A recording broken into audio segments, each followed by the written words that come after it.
ಈ ಸಿನಿಮಾದಾಗೆ ಹೆಗಲು ಕೊಟ್ಟಂತ ಗೆಳೆಯ ಸಂಚಾರಿ ವಿಜಯನ ನೀವು ಕಳ್ಕೊತೀರಿ. ಎಷ್ಟು ಮಿಸ್ ಮಾಡ್ಕೊತೀರಿ? ಅದು ಹೇಳೋಕ್ಕೆ ಕಷ್ಟ ಸರ್. ಮೋಸ ಮಾಡಿಬಿಟ್ಟದ್ರು. ನಾನು ಇಲ್ಲಿ ಎಲ್ಲಿವರೆಗೂ ಒಬ್ಬ ಡೈರೆಕ್ಟರ್ ಅಂದ್ಕೊಂಡಿರ್ತೀನಿ, ಅಲ್ಲಿವರೆಗೂ ವಿಜಯ್ ಜೊತೆಲೇ ಇರ್ತಾರೆ. ವಾಣಿಜ್ಯ ಮಂಡಳಿಯ ನಡೆ ಬಗ್ಗೆ ನೀವೊಂದು ಪ್ರಶ್ನೆ ಮಾಡ್ತೀನಿ. ನಿರ್ಮಾಪಕರ ಹಣನ ಯಾವ ಒಬ್ಬ ಕೊಲೆ ಆದವನಿಗೆ ಕುಟುಂಬಕ್ಕೆ ಕೊಡ್ತೀರಿ ಅಂತ. ಇದು ನನ್ನ ಕೇಳೋದಕ್ಕಿಂತ ಇದನ್ನು ನೀವು ವಾಣಿಜ್ಯ ಮಂಡಳಿಗೆ ಕೇಳಬೇಕು, ಏನನ್ನ ಅಥರೈಸ್ ಮಾಡಕ್ ಹೊರಟಿದ್ದೀರಾ ಅಂತ. ಕನ್ನಡ ಸಿನಿಮಾ ರಂಗದಲ್ಲಿ ಈಗ ಚರ್ಚೆ ಆಗಿರಬೇಕಾದಂಥ ವಿಷಯಗಳೇ ಚರ್ಚೆ ಆಗ್ತಿಲ್ಲ. ಅದ್ರ ಬಗ್ಗೆ ಏನು ಹೇಳೋಣ? ಮಾಧ್ಯಮಗಳಿಗೆ ಕನ್ನಡದ ನಿಜವಾದ ಸಮಸ್ಯೆಗಳ ಬಗ್ಗೆ ಒಂದು ದೊಡ್ಡ ಮಟ್ಟದ ಚರ್ಚೆ ಹುಟ್ಟಾಕೋ ಉದ್ದೇಶನೇ ಇಲ್ಲ. ಇಷ್ಟು ಸಿನಿಮಾಗಳಾಯ್ತು, ಈಗ ವಾಟ್ ನೆಕ್ಸ್ಟ್? ಸದ್ಯಕ್ಕೆ ವಿರಾಮದಲ್ಲಿದ್ದೀನಿ. ನಿರ್ಮಾಪಕರು ಸಿಗ್ತಾರೆ ಅಂತಂದ್ರೆ ಮುಗಿಯಿತು ಅನ್ನೋದನ್ನ ವಿರಾಮ ಮುಂದುವರಿಯುವುದು. ಈಗ ಸದ್ಯದ ಪರಿಸ್ಥಿತಿ ನೋಡಿದ್ರೆ ಚಿತ್ರರಂಗದ ಪರಿಸ್ಥಿತಿ ಹೇಗಿದೆ? ICU ಅಲ್ಲಿ ಇದೆ. ಆರಂಭದಲ್ಲಿ ಮೊದಲನೇ ಸಿನಿಮಾ ಮಾಡ್ತೀರಿ, ಮೊದಲನೇ ಸಿನಿಮಾ ನ್ಯಾಷನಲ್ ಲೆವೆಲ್ಲು ಸುದ್ದಿ ಆಗುತ್ತೆ, ಹರಿವು. ಆ ಸಿನಿಮಾ ಮೂಲಕ ನಿಮ್ಮ ಇಡೀ ಸಿನಿಮಾದಾಗೆ ಹೆಗಲು ಕೊಟ್ಟಂಥ ಗೆಳೆಯ ಸಂಚಾರಿ ವಿಜಯನ ನೀವು ಕಳ್ಕೊತೀರಿ. ಆದರೆ ಅವರ ನೆನಪು ಸದಾ ನಿಮ್ಮ ಅಲ್ಲಿ ಹೊಕ್ಕಾಗಿದೆ. ಪದೇ ಪದೇ ಅವ್ರನ್ನ ನೆನಪು ಮಾಡ್ಕೊತಾನೆ ಇರ್ತೀರಿ, ಪದೇ ಪದೇ ಊರ ಕಡೆ ಹೋಗ್ತಾ ಇರ್ತೀರಿ, ಮಾತಾಡ್ಕೊಂಬರ್ತೀರಿ. ಎಷ್ಟು ಮಿಸ್ ಮಾಡ್ಕೊತಿದ್ರಿ? ಅದು ಹೇಳೋಕ್ಕೆ ಕಷ್ಟ ಸರ್. ಯಾಕಂತಂದರೆ ನನ್ನ ಲೈಫಲ್ಲಿ ನಾನು ತುಂಬ ಹತ್ತಿರೋದು ಅಂತಂದರೆ ಅದು ಅಪ್ಪನ ಬಿಟ್ಟರೆ ವಿಜಯ್ ವಿಷಯ. ನನಗೆ ಸಿನಿಮಾ ಅನ್ನೋದ್ರ ಬಗ್ಗೆ ಒಂದು ಆಸೆನೇ ಬಿಟ್ಬಿಟ್ಟಿದೆ. ಫಸ್ಟ್ ನಾನು ವಿಜಯ್ ಅವರೆಲ್ಲ ಸೇರಿ ಒಂದು ಅಟೆಂಪ್ಟ್ ಮಾಡಿಬಿಟ್ಟು ಅದು ಕೈ ಸುಟ್ಕೊಂಡು ಸಿನಿಮಾ ಸವಾಸ ಬೇಡ ಅಂತ ನನ್ನ ಪಾಡು ನಾನಿತ್ತು. ಒಂದು ಧೈರ್ಯ ತುಂಬಿ ಮಾಡೋಣ ಅಂತೇಳಿ ಬಂದು ಅವರು ಜೊತೆಯಲ್ಲಿ ಹೆಗಲು ಕೊಟ್ಟು ನಿರ್ಮಾಪಕರು ಹುಡುಕೋರಿಂದ ಹಿಡಿದು ಪ್ರತಿ ಒಂದು ಟೈಮಲ್ಲಂತೂ ನಾನು ವಿಜಯ್ ಮತ್ತು ಧನುಷ್ ಅಂತ ನಾವು ಮೂರು ಜನ ಸೇರಿ ಒಂದು ಮೊಸರನ್ನ 20 ರೂಪಾಯಿ ಮೊಸರನ್ನ 3 ಜನ ತಿನ್ಕೊಂಡು ಅಷ್ಟು ಸಿನಿಮಾ ಶೂಟ್ ಕಂಪ್ಲೀಟ್ ಮಾಡಿದ್ದೀವಿ. ಅಷ್ಟರ ಮಟ್ಟಿಗೆ ನನ್ನ ಜೊತೆ ನಿಂತಿದ್ದ ವ್ಯಕ್ತಿ. ಅದು ಅವತ್ತಿಗೆ ಸಿನಿಮಾ ಮಾಡೋದಷ್ಟೇ ಇತ್ತು. ಫ್ರೆಂಡ್ಶಿಪ್ನ ತುಂಬಾ ಏನು ನಮ್ದು ಡೆಪ್ತ್ ಅಂತ ಅನ್ಸಿರ್ಲಿಲ್ಲ ನಮ್ಗದು. ಬಟ್ ಅಲ್ಲಿಂದ ನಾವು ಜರ್ನಿ ಶುರುವಾಯ್ತಲ್ಲ, ಅದು ಎಷ್ಟರ ಮಟ್ಟಿಗೆ ನಾವಿಬ್ಬರದ್ದು ಒಂದು ಬಾಂಡಿಂಗ್ ಬೆಳೆದೋಗಿತ್ತು ಅನ್ನೋದು ನಮ್ಗಿಬ್ಬರಿಗೆ ಅಷ್ಟೇ ಗೊತ್ತು. ಸೊ ಹಂಗಾಗಿ ನನಗೆ ಇವತ್ತಿಗೂ ನಾನು ತುಂಬ ಒದ್ದಾಡ್ತೀನಿ. ಅಂದರೆ ಈಗ ಇಂಡಸ್ಟ್ರಿಯಲ್ಲಿ ಏನಾಗುತ್ತೆ ಅಂತಂದರೆ, ನೀವು ಮುಕ್ತವಾಗಿ ನಿಮ್ಮ ಎಲ್ಲ ಸಮಸ್ಯೆಗಳನ್ನ ಎಲ್ಲ ಥರದಲ್ಲೂ ಎಲ್ಲರಿಗೂ ಹೇಳ್ಕೊಳಕ್ಕಾಗಲ್ಲ. ಅಲ್ಲಿ ಯಾವುದೋ ಒಂದು ಜೀವ ಇರುತ್ತೆ, ಕರೆಕ್ಟ್, ಕಂಪ್ಲೀಟಾಗಿ ನಿಮ್ಮನ್ನು ನೀವು ಸರೆಂಡರ್ ಮಾಡ್ಕೊಂಡು ನಿಮ್ಮ ನೋವು ಸುಖ ಎಲ್ಲನೂ ಹೇಳ್ಕೊಳ್ಳೋಂಥ. ಮತ್ತು ನಮ್ಮನ್ನು ಎಲ್ಲೋ ಇರ್ತೀವಿ, ಯಾವುದೋ ಟೈಮಲ್ಲಿ ಬಂದ್ಬಿಟ್ಟು ಫೋನ್ ಮಾಡಿ ಎಬ್ಸಿ ನಮ್ಮ ಜೊತೆ ಜಗಳ ಆಡೋ ಅಂಥ ಒಂದು ಜೀವ ಇರುತ್ತೆ. ಅದು ಅಂದರೆ ವಿಜಯ್. ಅದಂದೇ ಆ ಕಾರಣಕ್ಕೆ ನನಗೆ ಅದನ್ನು ಎಲ್ಲಿಂದ ಸರ್ ಏನಾಗುತ್ತೆ ಗೊತ್ತಾ, ನಾನು ಇಲ್ಲಿ ಎಲ್ಲಿವರೆಗೂ ಒಬ್ಬ ಡೈರೆಕ್ಟರ್ ಅಂದ್ಕೊಂಡಿರ್ತೀನಿ, ಅಲ್ಲಿವರೆಗೂ ವಿಜಯ್ ಜೊತೆಲೇ ಇರ್ತಾರೆ. ನಿಜ. ನಾನು ಎಲ್ಲಿವರೆಗೂ ಒಬ್ಬ ನ್ಯಾಷನಲ್ ಅವಾರ್ಡ್ ಅಂತ ಅನ್ಸ್ಕೊಂತ ಇರ್ತೀನಿ, ಅಲ್ಲಿವರೆಗೂ ವಿಜಯ್ ಇರ್ತಾರೆ. 100% ಅದು ದಾಖಲೆ ಆಗ್ಬಿಡಿ. ಸೊ ನನ್ನ ಈ ನೆಕ್ಸ್ಟ್ ಫ್ಯೂಚರ್ ಏನಿದೆ ಅದೆಲ್ಲ ಅದರಲ್ಲೂ ಏನೇ ಮಾಡಿದ್ರು ಅದ್ರ ಜೊತೆ ವಿಜಯ್ ಅನ್ನೋದು, ಸಂಚಾರಿ ವಿಜಯ್ ಅನ್ನೋದು ಜೊತೆಲೇ ಇರುತ್ತೆ. ಆ ಸಿನಿಮಾ ನಂತರ 2 ಸಿನಿಮಾನು ಮತ್ತೆ ಜೊತೆಗೆ ಮಾಡ್ತೀರಿ. ಅದಾದ್ಮೇಲೆ ವಿಜಯ್ಗೆ ಪರ್ಟಿಕ್ಯುಲರ್ ನೀವಿಬ್ಬರು ಒಂದು ಪ್ಲಾನ್ ಮಾಡ್ಕೊಂಡಿರ್ತೀರಿ, ಈ ಸಿನಿಮಾ ಆಯಿತು ವಾಟ್ ನೆಕ್ಸ್ಟ್ ಅಂದಾಗ ಇದೇ ಮಾಡೋಣ ಅಂತ ಗಳಿಗೆ ಕೂಡ ಬಂದಿರಲಿಲ್ಲ. ಬಹುಶಃ ಮಾಡ್ಬೇಕಂತ ಇತ್ತು ಐಡಿಯಾ, ಅದೇನಿತ್ತು? ಆಕ್ಚುಲಿ ಅದು ಬೇರೆ ಸುಮಾರು ಒಂದು 2-3 ಸಬ್ಜೆಕ್ಟ್ಸ್ ಇತ್ತು. ಓಕೆ. ಬಟ್ ನನಗೆ ಅಲ್ಲಿ ನಾವು ಇಬ್ಬರದು ಒಂದು ನನಗೆ ಬೇರೆ ಪ್ಲಾನ್ ಇತ್ತು ಆಕ್ಚುಲಿ. ಹರಿವು ಆದ್ಮೇಲೆ ನಿರ್ದಿಷ್ಟವಾಗಿ ವಿಜಯ್ ಜೊತೆನೆ ಕೆಲಸ ಮಾಡಬೇಕು ಅಂತ ನಾತಿಚರಮಿನೂ ಇರಲಿಲ್ಲ, ಆಕ್ಟ್ ಡಿಸೆಂಟೇಟ್ ಇರಲಿಲ್ಲ. ಅದು ಅನ್ಫಾರ್ಚುನೇಟ್ ಆಗಿ ಅದು ಮಾಡಲೇಬೇಕಾದ ಪರಿಸ್ಥಿತಿ ಬಂದಿತ್ತು. ಆದ್ರೆ ನಾನು ಸಮಸ್ಯೆ ಫೇಸ್ ಮಾಡ್ತಾ ಇದ್ದಾಗ ಮತ್ತೆ ಅದೇ ವಿಜಯ್ ಬಂದ್ಬಿಟ್ಟು ಹೆಗಲ್ ಕೊಟ್ಟು ಮುಂದಕ್ಕೆ ತಳ್ಳಿದ್ರು ಆ ಸಿನಿಮಾನ, ನಾತಿಚರಾಮಿಗೆ. ಅದಾದ್ಮೇಲೆ ಇನ್ನೊಂದು ಸಿನಿಮಾ 1978 ಅಲ್ಲೂ ಅಷ್ಟೇ, ಅಲ್ಲೇನೋ ಒಂದು ಸಮಸ್ಯೆ ಆಯ್ತು, ಮತ್ತೆ ಅದೇ ಗೆಳೆಯನ ಬಂದ್ಬಿಟ್ಟು ಹೆಗಲ್ ಕೊಟ್ಬಿಟ್ಟು ಮುಂದಕ್ಕೆ ಮೂವ್ ಮಾಡಿದ್ದು. ಬಟ್ ನಾನು ವಿಜಯ್ ಜೊತೆ ಮಾಡಬೇಕು ಅಂತ ಸಿನಿಮಾದ ಕಲ್ಪನೆ ಬೇರೆನೇ ಇತ್ತು. ಆದ್ರೆ ವೈಲೆನ್ಸ್ ಇದ್ರಲ್ಲ, ಈ ಜೋಕರ್ ಇದೆಯಲ್ಲ, ಜೋಕರ್ ಕ್ಯಾರೆಕ್ಟರ್ ಇದೆಯಲ್ಲ, ಆ ತರದ ಒಂದು ಇಂಡಿವಿಜುವಲ್ ಕ್ಯಾರೆಕ್ಟರ್ನ ವಿಜಯ್ ಜೊತೆ ವರ್ಕ್ ಮಾಡ್ಬೇಕು ಅಂತ ಸಖತ್ ಆಸೆ ಇತ್ತು. ಅದ್ಭುತ ನಟ ಅಲ್ಲ, ವೈಲೆನ್ಸ್ ಅಲ್ಲ. ಜೋಕರ್ ಅಂತಂದ್ರೆ ನಿಮ್ಗೆ ವೈಲೆನ್ಸ್ ಬರುತ್ತೆ, ವೈಲೆನ್ಸ್ ಅಲ್ಲ. ಅದು ವೈಲೆನ್ಸ್ ಬಿಟ್ಟು ಜೋಕರ್ಗೊಂದು ಫಿಲಾಸಫಿ ಇದೆ, ಒಂದು ಪೊಲಿಟಿಕಲ್ ಇದಿದೆ, ಇಮೇಜ್ ಇದೆ. ಅವನ ಮಾತುಗಳಲ್ಲಿ ಒಂದು ಬೇರೆ ಫಿಲಾಸಫಿ ಹೇಳ್ತಾರಲ್ಲ, ಆ ಥರದಲ್ಲಿ ವಿಜಿದು ಒಂದು ಕ್ಯಾಲಿಬರ್ ಇದೆಯಲ್ಲ, ಅದು ಈ ಭತ್ತದ ಸರೋವರ. ಅದು ಆ ಕ್ಯಾಲಿಬರ್ನ ಮ್ಯಾಕ್ಸಿಮಮ್ ಆಗಿ ಒಂದು ಪಾಪ್ಯುಲರ್ ಸಿನಿಮಾ ಮಾಡ್ಬೇಕು ಅಂತಿತ್ತು. ಓಕೆ, ವಿಜಯ್ ಜೊತೆ ಡಿಸ್ಕಷನ್ ನಡೆದಿತ್ತ? ನಾವಿಬ್ರು ಜಗಳ ಆಡ್ಕೊಂಡು ಬೇಜಾನ್ ಮಾತಾಡ್ಕೊಂಡಿದ್ದೀವಿ. ನಾನು ಅವ್ರಿಗೆ ಒಂಥರ ರೇಗಿಸೋ ಥರನೇ ಹೇಳ್ತಾ ಇದ್ದೆ, ನಿಮ್ಮನ್ನ ಹಿಂಡಿ ಹೀರೋದು ನಾನು ಒಬ್ಬನೇ ನೋಡ್ರಿ ಅಂತ ಹೇಳ್ತಾ ಇದ್ದೆ. ನಾನು ಕಾಯ್ತಾ ಇದ್ದೀನಿ ಅದು ಯಾವಾಗ ಹೀರ್ತೀರಾ ಅಂತ. ನಾವು ಹಿಂಗೆ ಒಂಥರ ನಮ್ಮಿಬ್ಬರ ಮಧ್ಯೆ ಒಂಥರ ಬೇರೆ ಥರ ಹಿಂಗೆ ಆಗೋಯ್ತು, ವಯಸ್ಸಾಗೋಯ್ತು, ಅದು ಯಾವಾಗ ಬರ್ತೀರಾ ಅಂತ ಟೈಮ್ ವೆಯ್ಟ್ ಮಾಡ್ತಾ ಇದ್ದೀನಿ. ಅಂದರೆ ಏನಂತಂದ್ರೆ ನಮ್ಗೆ ಇನ್ವೆಸ್ಟ್ಮೆಂಟ್ ಬೇಕಾಗುತ್ತೆ, ನನಗೂ ಒಂದು ಕಮರ್ಷಿಯಲ್ ಸ್ಟ್ಯಾಂಡ್ ಬೇಕಾಗತ್ತೆ, ಇಂಡಿವಿಜುವಲ್ ಕಮರ್ಷಿಯಲ್ ಮಾರ್ಕೆಟ್ ಕ್ರಿಯೇಟ್ ಆಗಬೇಕು, ವಿಜಯ್ಗೊಂದು ಕಮರ್ಷಿಯಲ್ ಮಾರ್ಕೆಟ್ ಕ್ರಿಯೇಟ್ ಆಗಬೇಕು, ನಮ್ಮಿಬ್ಬರು ಕಾಂಬಿನೇಷನ್ ಅನೌನ್ಸ್ಮೆಂಟೇ ಒಂದು ನ್ಯೂಸ್ ಆಗಬೇಕು. ಸೊ ಆ ಥರದ ಏನೇನೋ ಕಲ್ಪನೆಗಳಿತ್ತು, ಮೋಸ ಮಾಡಿ ಹೊರಟಿದ್ರು.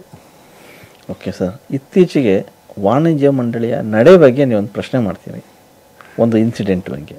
ಅಂದರೆ ನಿರ್ಮಾಪಕರ ಹಣನ ಯಾವ ಒಬ್ಬ ಕೊಲೆ ಆದವನಿಗೆ ಕುಟುಂಬಕ್ಕೆ ಕೊಡ್ತೀರಿ ಅಂತ, ಯಾಕೆ ಆ ವಿಷಯ ಬಂತು ಅಂತ? ಅಲ್ಲ, ಈ ಪ್ರಶ್ನೆನ ನನಗೆ ನೀವು ವಾಣಿಜ್ಯ ಮಂಡಳಿಗೆ ಕೇಳಬೇಕು. ನನ್ನ ಪ್ರಶ್ನೆ ಏನಿದೆ ಅದನ್ನ ತುಂಬ ಕ್ಲಿಯರ್ ಕಟ್ ಆಗಿ ನಾನು ಫೇಸ್ಬುಕ್ಕಲ್ಲಿ ಬರ್ಕೊಂಬಿಟ್ಟಿದ್ದೀನಿ. ಹೌದು, ಆಯಿತಾ? ಸೊ ಇದು ನನ್ನ ಕೇಳೋದಕ್ಕಿಂತ ಇದನ್ನು ನೀವು ವಾಣಿಜ್ಯ ಮಂಡಳಿಗೆ ಕೇಳಬೇಕು, ಏನನ್ನ ಅಥರೈಸ್ ಮಾಡಕ್ಕೆ ಹೊರಟಿದ್ದೀರಾ ಅಂತ. ಮಾನವೀಯತೆಯಿಂದ ಕೊಟ್ವಿ ಅನ್ನೋದು ಅವ್ರ ಉತ್ತರ ಬಂತು. ಅದು ವೈಯಕ್ತಿಕವಾಗಿ ಕೊಡಬೇಕು. ಚಿತ್ರರಂಗನ ಕ್ಷಮೆ ಕೇಳುವಂಥದ್ದು. ಚಿತ್ರರಂಗ ಏನು ಮಾಡಿದೆ?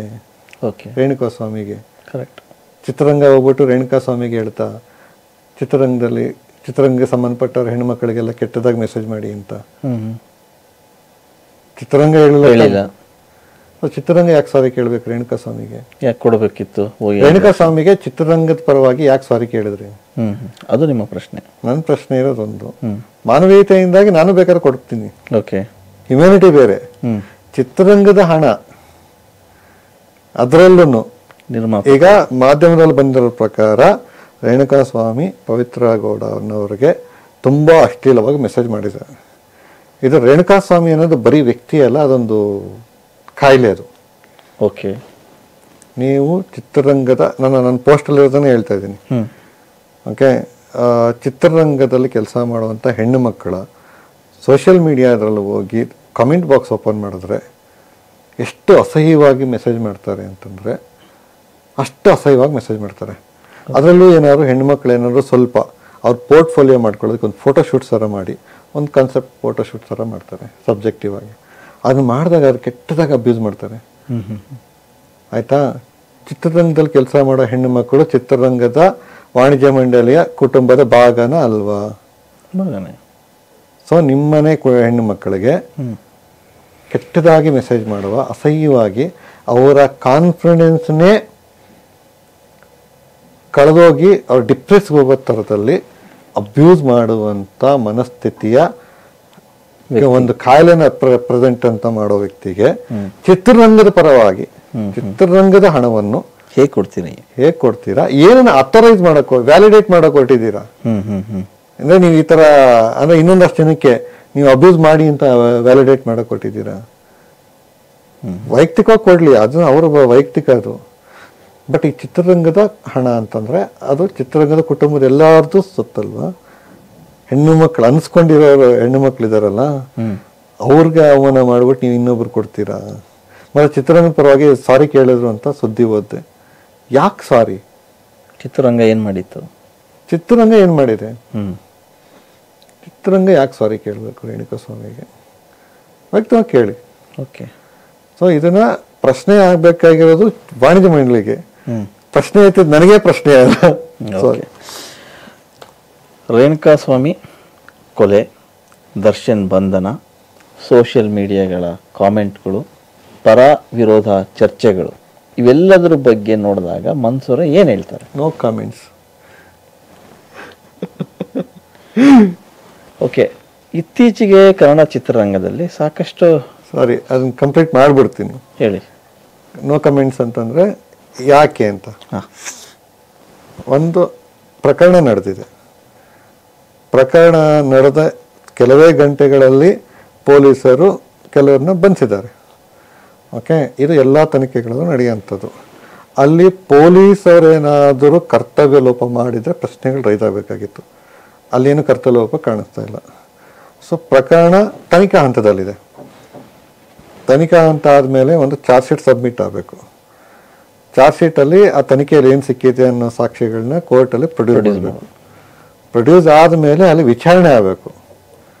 ಕೋರ್ಟ್ನಲ್ಲಿ ನ್ಯಾಯಾಧೀಶರ ಮುಂದೆ ಪರ ವಿರೋಧ ವಿಚಾರಣೆ ಆಗಬೇಕು. ಅದಾದ ಮೇಲೆ ಅಲ್ಲಿ ಏನು ಸಾಕ್ಷಿಗಳಿದೆ ಅದನ್ನೆಲ್ಲ ಗ್ರಹಿಸಿ ನ್ಯಾಯಾಧೀಶರು ತೀರ್ಪು ಕೊಡ್ತಾರಲ್ಲ, ಅವತ್ತಿಗೆ ಇದ್ರ ಬಗ್ಗೆ ಒಪಿನಿಯನ್ ಮಾತಾಡಬೇಕೇ ಹೊರತು ಇನ್ನು ತನಿಖಾ ಹಂತದಲ್ಲಿದ್ದಾಗಲೇ ನಮ್ಮಂಥವ್ರು ಮೀಡಿಯಾಗಳು, ಸೋಷಿಯಲ್ ಮೀಡಿಯಾದಲ್ಲಿ ಯಾರೇ ಆಗಲಿ ಮಾತಾಡೋದೇ ತಪ್ಪು ಅಂತ. ಯಾಕಂದ್ರೆ ಇಲ್ಲಿ ಏನಾಗಿದೆ ಅನ್ನೋದು ಮೀಡಿಯಾದಲ್ಲಿ ಬಂದ ತಕ್ಷಣ ಸತ್ಯ ಅಲ್ಲ. ಕರೆಕ್ಟ್. ಪೊಲೀಸರು ಆಚೆ ಬಂದು ಹೇಳಿದ್ದಾರೆ ಅಂದ್ರೆ ಸತ್ಯ ಅಲ್ಲ. ಕೋರ್ಟಲ್ಲಿ ಏನು ಸಾಕ್ಷಿಗಳು ಇರ್ತವೆ, ಪ್ರೂವ್ ಆಗುತ್ತೆ ಅದು ಸತ್ಯ. ಅಲ್ಲಿವರೆಗೂ ಮೌನವಾಗಿರೋದು ಒಳ್ಳೆಯದು. ವೆಯ್ಟ್ ಮಾಡಬೇಕು, ಸಂಯಮದಿಂದ ನೋಡಬೇಕು. ಆವಾಗ ಕೋರ್ಟ್ ಹೇಳುತ್ತಲ್ಲ ಇವ್ರು ತಪ್ಪಿತಸ್ಥರು, ಇದು ತಪ್ಪಾಗಿದೆ, ಇವ್ರು ಅಪರಾಧಿ ಅಂತ ಹೇಳಿದಾಗ ಆವಾಗ ನಾವೇನಾದ್ರೂ ಅದಕ್ಕೆ ರಿಯಾಕ್ಟ್ ಮಾಡೋದ್ರಲ್ಲಿ ಅರ್ಥ ಇರುತ್ತೆ. ಎಸ್, ಕನ್ನಡ ಸಿನಿಮಾ ರಂಗದಲ್ಲಿ ಈಗ ಚರ್ಚೆ ಆಗಿರಬೇಕಾದಂಥ ವಿಷಯಗಳೇ ಚರ್ಚೆ ಆಗ್ತಿಲ್ಲ. ಅಂದರೆ ಇಟ್ ಮೀನ್ಸ್ ಸಿನಿಮಾಗಳು ಬರ್ತಾ ಇದೆ, ಥಿಯೇಟ್ರಿಕಲ್ ಪ್ರಾಬ್ಲಮ್, ಅಲ್ಲೆಲ್ಲೋ ಕನ್ನಡ ಸಿನಿಮಾಗಳಿಗೆ ಸರಿಯಾದ OTT ಬೆಲೆ ಕೊಡ್ತಾ ಇಲ್ಲ, TV ರೈಟ್ ಸಿಗ್ತಿಲ್ಲ. ಹೀಗಿರುವಾಗ ಇದರ ನಡುವೆ ಅಲ್ಲೆಲ್ಲೋ ಡಿವೋರ್ಸ್ ಆಯ್ತಂತೆ, ಇಲ್ಲೆಲ್ಲೋ ಇನ್ನೊಂದು ಡಿವೋರ್ಸ್ ಆಯ್ತಂತೆ, ಮತ್ತೊಂದು ಮಗದೊಂದು ಸಮಸ್ಯೆಗಳೇ ಜಾಸ್ತಿ. ಈ ಬಗ್ಗೆ ಏನು ಹೇಳ್ತೀರ? ಅದ್ರ ಬಗ್ಗೆ ಏನು ಹೇಳೋಣ, ಮಾಧ್ಯಮಗಳಿಗೆ ಕನ್ನಡದ ನಿಜವಾದ ಸಮಸ್ಯೆಗಳ ಬಗ್ಗೆ ಒಂದು ದೊಡ್ಡ ಮಟ್ಟದ ಚರ್ಚೆ ಹುಟ್ಟಾಕೋ ಉದ್ದೇಶನೇ ಇಲ್ಲ. ಸಿನಿಮಾ ರಂಗದಲ್ಲಿ ಸಾಕಷ್ಟು ಚರ್ಚೆ ಇದೆ, ಅದ್ರ ಬಗ್ಗೆ ಹೇಳ್ತಿಲ್ಲ. ಸಮಸ್ಯೆಗಳ ಬಗ್ಗೆ ಒಂದು ದೊಡ್ಡ ಮಟ್ಟದಲ್ಲಿ ಪ್ರೇಕ್ಷಕರು ಯಾಕೆ ಬರ್ತಾ ಇಲ್ಲ? ಯಾಕಂತಂದ್ರೆ ಚಿತ್ರರಂಗ ಅಂತಂದ್ರೆ ಅದು ಏನೋ ಕಡೆಗಣಿಸುವಂತ ಉದ್ಯಮ ಅಲ್ವೇ ಅಲ್ಲ. ಹೌದು. ಸರಾಸರಿ 220 ಸಿನಿಮಾ ತಯಾರಾಗತ್ತೆ ಅಂತಂದ್ರೆ, ಓಕೆ, ಒಂದು ಸಿನಿಮಾಗೆ ಆವರೇಜ್ ಆಗಿ 2 ಕೋಟಿ ಲೆಕ್ಕ ಹಾಕೊಳ್ಳೋಣ. ಆವರೇಜ್ ಆಗಿ ಅದ್ರ ಈ ಕಡೆ ಹಾಕೊಂಡು ಇದು ಹಾಕೊಂಡು ಆವರೇಜ್ 2 ಕೋಟಿ ಅಂತ 240 ಕೋಟಿ, 220 ಸಿನಿಮಾ ಅಂತ 440 ಕೋಟಿ ಟರ್ನ್ ಓವರ್ ಆಗುತ್ತೆ ವರ್ಷಕ್ಕೆ. ಹೌದು, ವರ್ಷಕ್ಕೆ ಟರ್ನ್ ಓವರ್ ಆಗುತ್ತೆ. ಇದು ರಿಕವರಿ ಅಲ್ಲ, ಗೊತ್ತಾಯ್ತು, ವಹಿವಾಟು ಇನ್ವೆಸ್ಟ್ಮೆಂಟ್ ಆಗ್ತಾ ಇರೋದು. ಸೊ ಇನ್ವೆಸ್ಟ್ಮೆಂಟ್ ಆಗ್ತಾ ಇದೆ ಅಂತ ಅದ್ರಲ್ಲಿ ಎಷ್ಟು ಮಟ್ಟ ಟ್ಯಾಕ್ಸ್ ಗೌರ್ಮೆಂಟ್ಗೆ ಹೋಗ್ತಾ ಇದೆ. ಸೊ ಇದು ಚಿಕ್ಕ ಉದ್ಯಮ ಅಂತೂ ಅಲ್ವಲ್ಲ. ಸೊ ಈ ತರದ ಉದ್ಯಮ ಇವತ್ತಿಗೆ ಥಿಯೇಟರ್ಗೆ ಬರ್ತಾ ಇಲ್ಲ, ಸ್ಯಾಟಲೈಟ್ ಆಗ್ತಾ ಇಲ್ಲ, OTT ಇದೆ. ಎಲ್ಲರ ಬಗ್ಗೆ ಒಂದು ಪ್ರಕರಣಗಳಿಗೆ, ಕೊಲೆ ಪ್ರಕರಣ ಅದನ್ನು ಬಿಟ್ಬಿಡೋಣ, ಓಕೆ, ಅದಕ್ಕೆ ಬೇರೆ ಆಯಾಮ ಇದೆ. ದೊಡ್ಡ ನಟ ಅದು ಔಟ್ ಆಫ್ ದ ಬಾಕ್ಸ್. ಒಂದು ವಿಚ್ಛೇದನ ಪ್ರಕರಣ, ಒಂದು ಮ್ಯೂಚುವಲ್ ಆಗಿ ಆಗಿರುವಂಥ ವಿಚ್ಛೇದ ಪ್ರಕರಣ. ಯಾಕೆ ಇಷ್ಟು ಅಬ್ಬರ ಮಾಡ್ತೀರಿ? ಯಾಕೆ ಅದು ವಿಚ್ಛೇದನ ಆಗೋಯ್ತು, ಅವ್ರು ಅನೌನ್ಸ್ಮೆಂಟ್ ಮಾಡ್ಕೊಂಡ್ರು.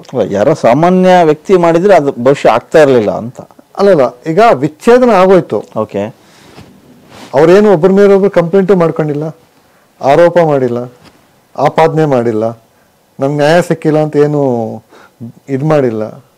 ನಾವು ವಿಚ್ಛೇದನ ಮುಗೀತು ಅಂತ ಫುಲ್ ಸ್ಟಾಪ್ ಇಟ್ಟಿದ್ರ ಪಕ್ಕದಲ್ಲಿ ಡಾಟ್ಗಳು ಇಟ್ಬಿಟ್ಟು ಕ್ವಶನ್ ಮಾರ್ಕ್ ಹಾಕೋ ಅವಶ್ಯಕತೆ ಏನಿತ್ತು? ಫುಲ್ ಸ್ಟಾಪ್ ಇಟ್ಟರವರು ಅವರ ವೈಯಕ್ತಿಕ ನಿರ್ಧಾರಕ್ಕೆ. ಅವರು ನಿರ್ಧಾರ ತಗೊಂಡ್ರು, ಅದಕ್ಕೊಂದು ಕೋರ್ಟೆ ಮಾನ್ಯತೆ ಕೊಡ್ತು.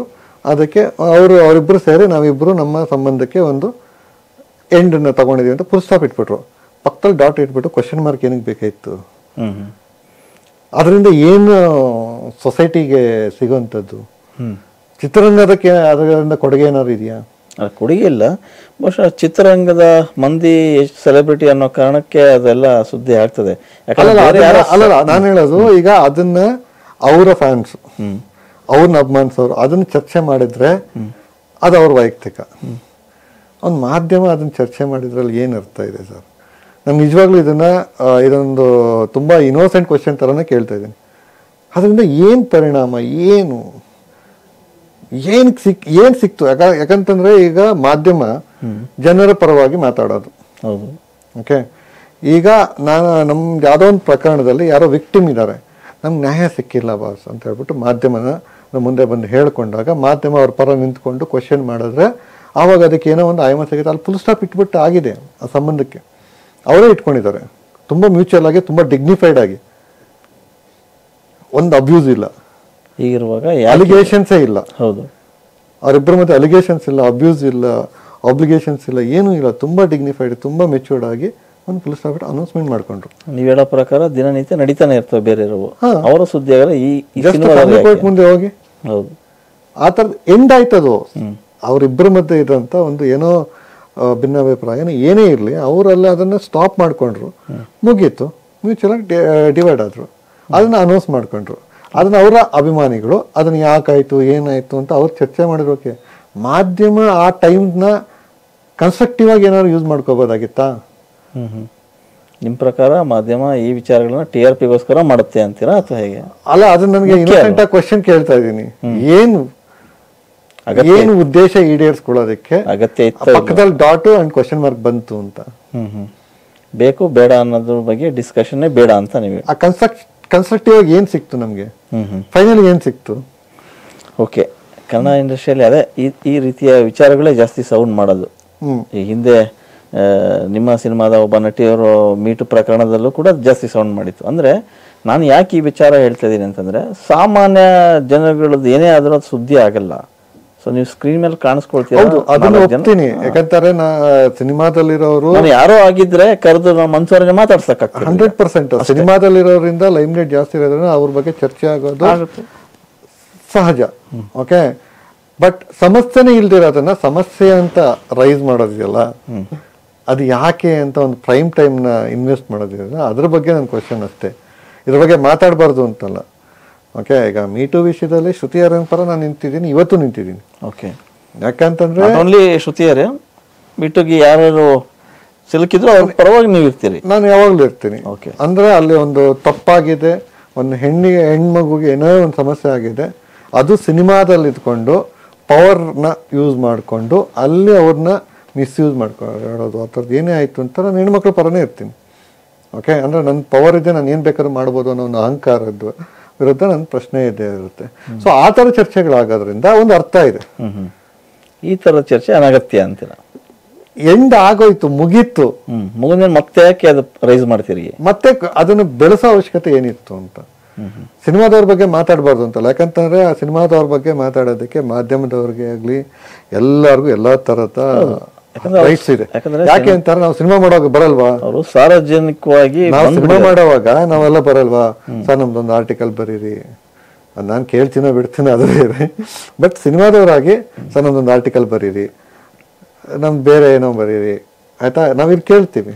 ಸೊ ಹಂಗಾಗಿ ನಮ್ದು ಏನೋ ಬೇರೆ ಏನೋ ಸಮಸ್ಯೆ ಆದಾಗ ನೀವು ಅದನ್ನು ನ್ಯೂಸ್ ಮಾಡ್ತೀರಾ. ಸೊ ಅದ್ರ ತಪ್ಪಿಲ್ಲ. ತುಂಬಾ ತೀರಾ ಪರ್ಸನಲ್ ವಿಚಾರಗಳಿಗೆ ಎಂಟ್ರಿ ಆಗೋದು ಅಲ್ಲ ಸರ್, ವೈಯಕ್ತಿಕ ಅಂತಲ್ಲ. ಈಗ ಒಂದ್ಸಲ ಸಿನಿಮಾ ಅಂತ ಬಂದ್ಮೇಲೆ ಪಬ್ಲಿಕ್ ಲೈಫ್ ಆಗ್ಬಿಡುತ್ತೆ. ಹೌದು. ಸೊ ಅದು ಪರ್ಸನಲ್ ಅಂತ ಬರೋದೇ ಇಲ್ಲ. ಓಕೆ, ಸೊ ಅವಾಗ ಅಂದ್ರೆ ನಾವು ಸರೆಂಡರ್ ಆಗ್ಬಿಟ್ಟಿದ್ವಿ ಪಬ್ಲಿಕ್ ಲೈಫ್ಗೆ. ಸೊ ಪಬ್ಲಿಕ್ ಲೈಫಿಗೆ ಸರೆಂಡರ್ ಆದ್ಮೇಲೆ ನಾವು ಈ ವಿಷಯ ಮಾತಾಡ್ಬೇಡಿ, ಇದನ್ನ ಮಾತ್ರ ಮಾತಾಡಿ ಅಂತ ಯಾರನ್ನೂ ನಾವು ಇದು ಮಾಡೋ ಬೌಂಡ್ರಿ ಹಾಕ್ಲಕ್ಕಾಗಲ್ಲ. ನಮ್ಗೆ ರೈಟ್ಸೇ ಕಳ್ಕೊಂಡ್ಬಿಟ್ಟಿರ್ತೀವಿ. ಓಕೆ, ಸೊ ನಾವು ರೈಟ್ಸ್ ಕಳ್ಕೊಂಬಿಟ್ಟು ಆಗಿರುತ್ತೆ ಒಂದ್ಸಲಿ ಪಬ್ಲಿಕ್ ಲೈಫ್ ಬಂದಮೇಲೆ. ಬಟ್ ನನ್ನ ಕ್ವೆಶನ್ ಇರೋದು ಅದ್ರ ಆಪೋಸಿಟ್. ಅದು ಅವ್ರು ಕ್ಲಿಯರ್ ಕಟ್ ಆಗಿ ಮುಗೀತು ಅಂತ ಹೇಳಿದ್ಮೇಲೆ ಮುಂದುವರಿಯುತ್ತದೆ. ಎಸ್, ಅವ್ರು ಮುಗೀತು ಅಂದಾಗ ನಾವು ಅದನ್ನು ಮುಗಿಸ್ಬಿಡೋಣ ಆ ಚರ್ಚೆನ. ಓಕೆ, ಇಷ್ಟು ಸಿನಿಮಾಗಳಾಯ್ತು, ಈಗ ವಾಟ್ ನೆಕ್ಸ್ಟ್? ಮುಂದಿನ ಸದ್ಯಕ್ಕೆ ವಿರಾಮದಲ್ಲಿ ಇದ್ದೀನಿ. ನಿರ್ಮಾಪಕರು ಸಿಗ್ತಾರೆ ಅಂತಂದ್ರೆ ಮುಗಿಯಿತು ಅನ್ನೋದನ್ನ ವಿರಾಮ ಮುಂದುವರಿಯುವುದು. ಇಷ್ಟು ಒಟ್ಟು ಕನಸುಗಳಂತೂ ಇದೆ, ಆಸೆ ಇದೆ, ಸ್ಕ್ರಿಪ್ಟ್ಗಳು, ಬೌಂಡ್ ಸ್ಕ್ರಿಪ್ಟ್ಗಳು ಇದಾವೆ. ನಿರ್ಮಾಪಕರಿಗೆ ಧೈರ್ಯ ಬರಬೇಕು, ಚಿತ್ರರಂಗದಲ್ಲಿ ಆ ಹೋಪ್ ಕ್ರಿಯೇಟ್ ಆಗಬೇಕು. ಈಗ ಸದ್ಯದ ಪರಿಸ್ಥಿತಿ ನೋಡಿದ್ರೆ ಚಿತ್ರರಂಗದ ಪರಿಸ್ಥಿತಿ ಹೇಗಿದೆ ಅಂತ? ತುಂಬಾ ಕಷ್ಟ ಇದೆ. ICU ಅಲ್ಲಿ ಇದೆ. ಆಕ್ಚುಲಿ ICU ಸ್ವಲ್ಪ ತೀವ್ರತೆ ಹೆಚ್ಚುತ್ತಾ ಇದೆ, ನಿಗಾ ಘಟಕದಲ್ಲಿದೆ. ಸೊ ಇಲ್ಲಿ ಮುಂದೆ ದ್ವಿತೀಯಾರ್ಧ ಹೇಗಾಗತ್ತೆ ಅನ್ನೋದ್ರ ಮೇಲೆ ಪ್ರೇಕ್ಷಕರು ಎಷ್ಟರ ಮಟ್ಟಿಗೆ ಇನ್ನೂ ಹೋಪ್ ಇಟ್ಕೊಂಡಿದ್ದಾರೆ, ಬರ್ತಾರೆ ಅನ್ನೋದು ಈ ದ್ವಿತೀಯಾರ್ಧ ನೋಡಿದ್ರೆ ಒಂದು ಕ್ಲಾರಿಟಿ ಬರುತ್ತೆ. ಬಟ್ ಒಂದೇನು ಅಂತಂದ್ರೆ, ಎಲ್ಲೋ ಒಂದ್ ಕಡೆ ನಾವು ಪ್ರೇಕ್ಷಕರನ್ನ ಥಿಯೇಟ್ರಿಗೆ ತರೋ ಥರ ಅವ್ರನ್ನ ಥಿಯೇಟ್ರಲ್ಲಿ ಕೂರಿಸ್ಕೊಂಡು ಅವ್ರಿಗೆ ಥಿಯೇಟ್ರಿಕಲ್ ಎಕ್ಸ್ಪೀರಿಯನ್ಸ್ ಕೊಡೋ ಥರದಲ್ಲಿ ಮಾಡೋ ಸಿನಿಮಾಗಳ ಬಗ್ಗೆ ಒಂದು ಕಾನ್ಷಿಯಸ್ನೆಸ್ ಬೆಳೆಸ್ಕೊಳ್ಳೇಬೇಕಾದ ಅನಿವಾರ್ಯ. ಅಂದರೆ ಅವರು ಮೊಬೈಲಲ್ಲಿ ನೋಡಬಹುದು, ಟಿವಿಯಲ್ಲಿ ನೋಡಿದ್ರೆ ಸಾಕು ಅನ್ನೋ ಅಷ್ಟು ತೃಪ್ತರಾಗ್ದಿರ, ಇಲ್ಲ ಇದು ಥಿಯೇಟ್ರಲ್ಲೇ ಒಂದು ಎಕ್ಸ್ಪೀರಿಯನ್ಸ್ ಮಾಡ್ಕೋಬೇಕು ಅಂದರೆ ಹಂಗಂತ ಹೇಳ್ಬಿಟ್ಟು ದೊಡ್ಡ ಸೆಟ್ಗಳು ಹಾಕೋದು ಅಲ್ಲ. ಮತ್ತು ಗ್ರೇನ್ ಒಂದು ಮಲಯಾಳಂ ಸಿನಿಮಾನೇ ಹೇಳ್ತೀನಿ, ಅದು ಥಿಯೇಟ್ರ್ ಎಕ್ಸ್ಪೀರಿಯನ್ಸೇ ಸಕ್ಕತ್ತಾಗಿತ್ತು. ಓಕೆ ಓಕೆ, ಆ ಥರದ ಎಕ್ಸ್ಪೀರಿಯನ್ಸನ್ನು ಅಡಾಪ್ಟ್ ಮಾಡ್ಕೊಳ್ಳೋದಕ್ಕೆ ಏನು ಸಾಧ್ಯತೆಗಳಿದೆ ಅದರ ಬಗ್ಗೆ ಇನ್ನು ಮುಂದೆ ಗಮನ ಹರಿಸಲೇಬೇಕಾಗತ್ತೆ. ಓಕೆ, ಇಷ್ಟೊತ್ತು ನಿರ್ದೇಶಕರು ಮನ್ಸೂರೆ ಅವರು ಮನಬಿಚ್ಚಿ ಮಾತಾಡಿದ್ರು. ಎಲ್ಲ ವಿಚಾರಗಳನ್ನು ನಮ್ಮ ಮುಂದೆ ಇಟ್ಟರು. ಅಂದರೆ ಪರ್ಯಾಯ ಸಿನಿಮಾಗಳು ಹೇಗಿತ್ತು, ಆ ಕಾಲಘಟ್ಟದ ಸಿನಿಮಾ ರಂಗ ಹೇಗಿತ್ತು, ಈ ಕಾಲಘಟ್ಟದಲ್ಲಿ ಸಿನಿಮಾ ರಂಗ ಯಾವ ಹಂತ ತಲುಪಿದೆ, ಅಲ್ಲಿಂದ ಆದಿಯಾಗಿ ಚೇಂಬರ್ ವಿಷಯ ಬಂತು, ರೇಣುಕಾಸ್ವಾಮಿ ಕೊಲೆ ಪ್ರಕರಣದ ಬಗ್ಗೆ ಮಾತಾಡಿದರು. ಎಲ್ಲದರ ಬಗ್ಗೆ ಸವಿಸ್ತರವಾಗಿ ಚರ್ಚೆ ಮಾಡಿದಂತಹ ಮನ್ಸೂರೆ ಅವರಿಗೆ ಸರ್ ಧನ್ಯವಾದಗಳು. Thank you sir.